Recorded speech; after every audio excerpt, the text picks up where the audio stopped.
안녕하세요. 여러분의 꿈이 이뤄지는 그날까지 이루리 라디오입니다. 자, 오늘은 고졸 후학습자 장학금에 대해서 알아볼 예정이에요. 그럼 지금부터 알아보러 가볼까요? 여러분, 고졸 후학습자 장학금 희망사다리 이유형이란 무엇인지 아시나요?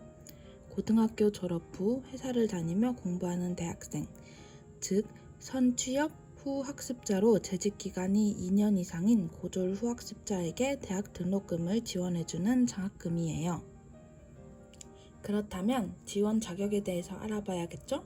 학적, 성적, 재직 요건 이렇게 세 가지의 지원 자격이 필요해요.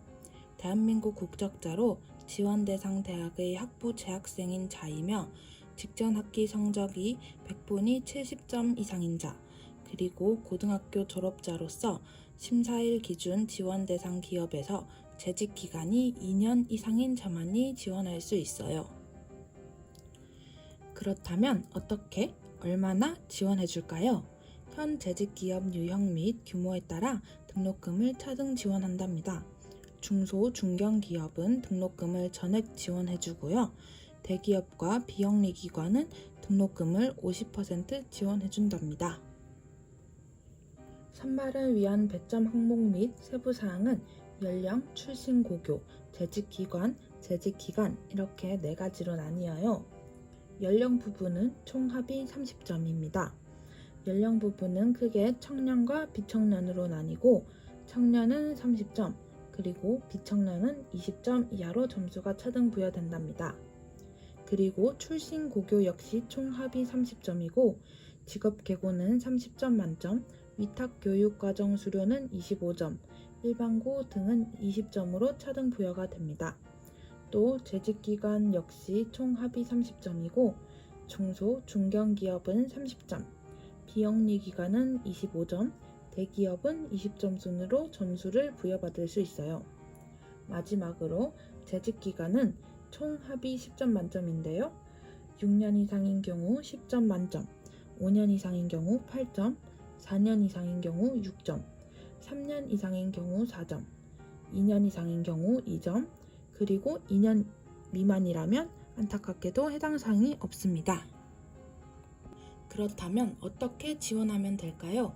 신청 일정은 2021년 2학기 신규 장학생 신청 기간에 신청하면 된답니다.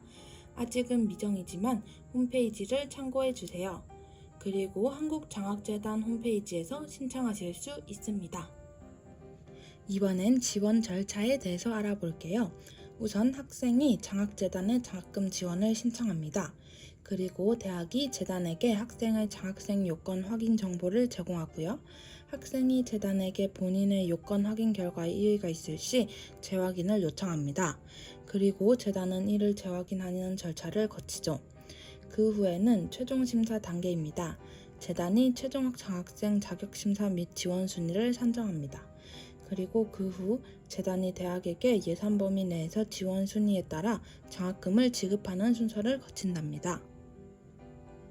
그렇다면 장학금 신청 시에 제출해야 하는 서류는 무엇이 있을까요? 직업계고 고등학교 졸업증명서, 일반계고 위탁과정 수료증, 가족관계 증명서, 대학 졸업증명서 이렇게 네 가지가 필요해요. 대학 졸업증명서는 전문 학사 예외 선발 기준에 해당하는 경우에 적용하고 나머지 세 개는 신규 장학생 선발 시 우선순위를 적용하는 용도로 쓰인답니다. 장학생은 의무사항이 있는데요. 의무사항에 대해 알아볼까요? 첫째로 보증보험에 가입해야 해요. 장학생 자격상실, 의무재직 불이행 등으로 인한 장학금 반환을 담보하기 위해 수혜자 전원이 보증보험에 가입이 필수랍니다. 그리고 둘째로는 학적을 유지해야 해요. 장학금을 수혜한 학기는 이수가 필수이며 장기 휴학, 재적, 자퇴 등 학적 변동이 발생 시 장학생 자격을 상실합니다. 세 번째로는 의무재직입니다. 선발 당시의 재직기업이 중소나 중견기업인 경우부터 말씀드릴게요. 대상 기업이 중소, 중견인 경우에는 의무재직 인정이 전체 근무일입니다. 그리고 대기업, 비영리기관인 경우 근무일의 50% 인정됩니다. 그리고 이제 선발 당시 재직 기업이 대기업, 비영리 기관인 경우를 살펴볼게요. 대상 기업이 중소, 중견기업, 그리고 대기업, 비영리 기관인 경우에는 인정 범위가 전체 근무일이라고 합니다. 몇 가지 질문을 통해서 장학금에 대해 자세히 알아볼까요? 신편입생도 신청이 가능한가요? 라는 질문이 있었습니다. 신편입생도 소속 대학이 확정된 경우에 신청이 가능하며 직전 학기 성적이 없으므로 성적 기준을 적용하지 않는답니다. 두 번째 질문. 부모님이 운영하시는 중소, 중견 기업에 재직 중입니다. 신청이 가능한가요? 라는 질문이 있었네요. 부 또는 모가 대표인 중소, 중견 기업, 즉 부모의 기업에 재직 중인 경우 지원 대상이 아닙니다. 장학금 신청 전 부모 기업 해당 여부를 필히 확인해 주셔야 합니다. 세 번째 질문. 자영업자도 신청이 가능한가요? 자영업을 운영하여 본인이 기업의 대표인 경우에도 신청 가능합니다. 다만 현재 운영 중인 기업이 중소, 중견 기업에 해당해야 합니다. 네 번째 질문이네요. 신청 시 필요한 서류가 있나요? 신청 시 필수로 제출해야 할 서류는 없습니다. 하지만 우선순위 선정 시 검토되는 고교 졸업 증명서나 일반계고 위탁교육 증명서, 병적 증명서, 가족관계 증명서 등은 본인이 해당하는 항목에 대해 선택적으로 제출하시면 됩니다. 다섯 번째 질문이에요. 의무재직은 언제까지 해야 하나요? 라는 질문인데요.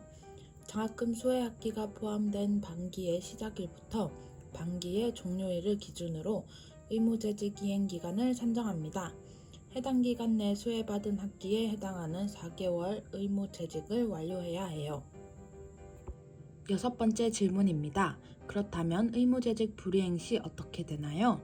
의무재직 이행 기간 내 의무재직 미완료 시 불이행으로 판단하며 향후 계속장학생 선발 자격을 상실하게 됩니다.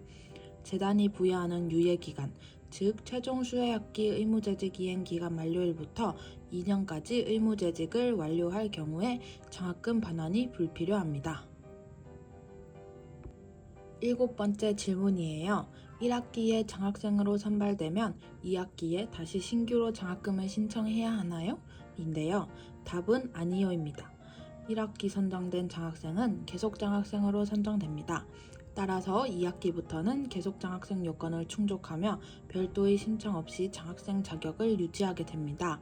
계속장학생 요건에는 성적, 학적, 현 재직기업의 규모, 의무재직 이행, 수혜 횟수 등의 요건이 있겠죠? 벌써 마지막 질문이네요. 성적 요건 미충족으로 심사에서 탈락할 경우 계속장학생 자격이 유지되나요? 성적 및 기업 규모 요건 미충족으로 탈락하는 경우 2개 학기까지는 계속장학생 자격이 유지되어 재신청 없이 심사받으실 수 있습니다. 단 세 번째 학기부터는 계속장학생 자격이 상실되며 추후 신규 장학생으로 재신청은 1회에 한해 가능하다고 합니다. 자, 여기까지 고졸 후학습자 장학금에 대해서 낱낱이 파헤쳐 보았는데요. 어떠셨나요? 도움이 많이 되었을까요? 저희가 오늘 소개해드린 고졸 후학습자 장학금에 대해 관심을 가지고 한국장학재단 홈페이지에 들어가셔서 더 자세한 정보를 찾아보시면 좋을 것 같습니다. 지금까지 여러분의 꿈이 이뤄지는 그날까지 일요리 라디오였습니다. 여러분 모두 안녕.